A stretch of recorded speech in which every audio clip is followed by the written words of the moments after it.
Hi hello ನಮಸ್ತೆ, ನಾನು ನಿಮ್ಮ ಪ್ರೀತಿಯ ಪ್ರಿಯಾಂಕಾ. ಇವತ್ತು ಶುಕ್ರವಾರ.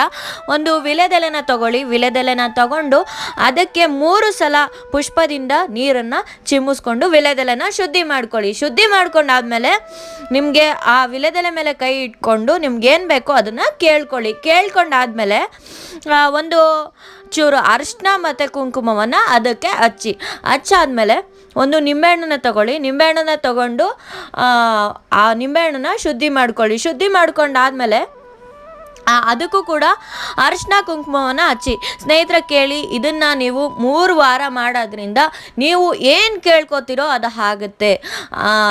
ಈಗ ನಿಂಬೆಹಣ್ಣಿಗೆ ಅರಿಶಿನ ಕುಂಕುಮವನ್ನು ಹಚ್ಚಿ. ಅರಿಶಿನ ಕುಂಕುಮವನ್ನು ಹಚ್ಚಾದ್ಮೇಲೆ ಹೀಗೆ ಪೂಜೆಯನ್ನು ಮಾಡಿ. ಅದಕ್ಕೆ ಒಂದು ಪೂಜೆ ಮಾಡಾದ್ಮೇಲೆ ನೀವು ಅದನ್ನು ಕಳಸಕ್ಕೆ ಮುಟ್ಟಿಸಿ ತದನಂತರ ಇದನ್ನು ತಗೊಂಡೋಗಿ ಒಂದು ತೆಂಗಿನ ಮರದ ಕೆಳಗೆ ಇಡ್ತಕ್ಕಂಥದ್ದು.